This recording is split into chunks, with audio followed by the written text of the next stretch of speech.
মা লোকের বাড়িতে বাসন মাজতেন, বাথরুম পরিষ্কার করতেন।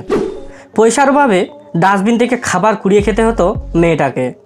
সেই নোংরা এক চিলতে ঘরে বেড়ে ওঠা মেয়েটাই আজ ভারতবর্ষের কমেডি কুইন ভারতী সিং, যার প্রতি মাসে বর্তমানে আয় প্রায় 25 লক্ষ টাকার কাছাকাছি। আগে হ্যাঁ, একদিন যে মেয়েটা ডাস্টবিন হাতড়ে খাবার খুঁজত, আজ মাত্র 39 বছর বয়সে সেই মেয়েটাই 30 কোটি টাকার সম্পত্তির মালকিন।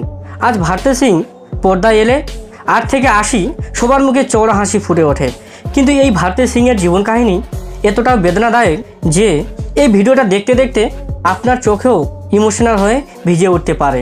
তাহলে চলুন আজ আপনাদের সেই কাহিনীটাই বলি। ভারতের জন্ম পাঞ্জাবের অমৃতসরে। ভারতী যখন মাত্র 2 বছর বয়স, সেই সময় আচমকা চোখ বুঝেন ওর বাবা। তৎক্ষণাৎ তার মায়ের বয়স ছিল মাত্র 22 বছর। স্বামীর মৃত্যুর পরেই তিনি ছেলে মেয়েকে নিয়ে একেবারেই অথই জলে পড়ে যান। দুবেলা পেটের ভাত জোগাড় করার জন্য ভারতীর মা একটি কারখানায় পার্ট টাইম কাজ শুরু করেন। কিন্তু তাতেও 4-4টে পেট চালানোর দুষ্কর হয়ে ওঠে ভারতীর মায়ের পক্ষে। তাই তিনি লোকের বাড়িতে বাসন মাজা, বাথরুম পরিষ্কার করা, রান্না করার মতো কাজে নিযুক্ত হন। মায়ের এই কষ্ট নিজের চোখে দেখতে দেখতে পাঞ্জাবের এক চিলতে ঘরে বসে মাকে কথা দেন ভারতী, একদিন এই নরক থেকে তোমাকে আমি উদ্ধার করবই মা। ছোটবেলা থেকে পড়াশোনার পাশাপাশি খেলাধুলাতেও খুবই ভালো ছিলেন ভারতী। সেই সময় এনসিসি ক্যাম্প থেকে আসা ছেলে মেয়েদের দৈনিক 15 টাকা করে ভাতা দেওয়া হতো। সেই টাকার পুরোটাই মায়ের হাতে তুলে দিতেন ভারতী সিং, যাতে ভারতের মাকে একটা বাথরুম কম পরিষ্কার করতে হয়। হ্যাঁ, ঠিক এতটাই ট্র্যাজেডি দেখতে দেখতে বড় হয়েছেন আজকের ভারত বিখ্যাত এই কমেডি কুইন। প্রতি বছর দিওয়ালিতে যখন সবাই নতুন জামা কাপড় পরে বাজি ফাটায়, ভারতী ও তার ভাই বোনরা ছেঁড়া জামা কাপড় পরে বসে থাকতো অন্ধকার ঘরে। ভারতী একটু বড় হতেই পাঞ্জাবের হয়ে তীরন্দাজ শুটিংয়ে একটু করে নাম করতে শুরু করেন। খুব কম টাকায় কলেজে পড়ার সুযোগ পান তিনি।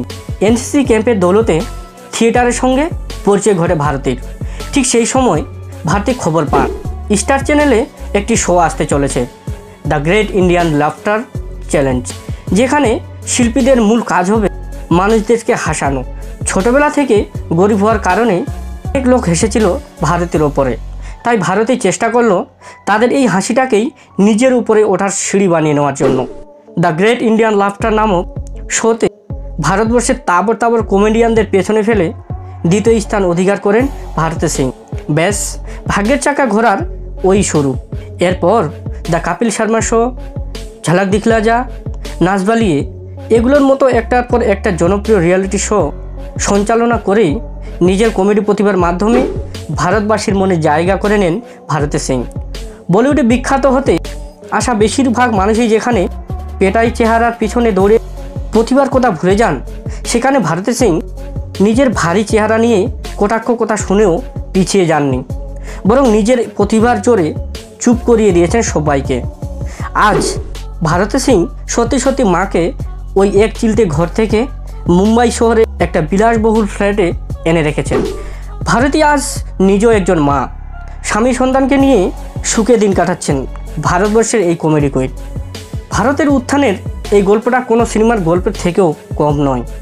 আর সিনেমার শেষটা যদি এতটা সুখের হয়, তাহলে চোখে জল আসলেও মুখে একটা হাসি লেগেই থাকে। ভালো থাকবেন ভারতী ম্যাম। এমন আরও ইন্টারেস্টিং ভিডিও দেখতে আজই ফলো করুন আমাদের পেজ বাংলা রূপকথা, আমাদের একমাত্র ইউটিউব চ্যানেল বাংলা রূপকথা অফিসিয়াল। সাবস্ক্রাইব করতে ভুলবেন না কিন্তু। বাংলা রূপকথা, বাঙালির রূপকথা।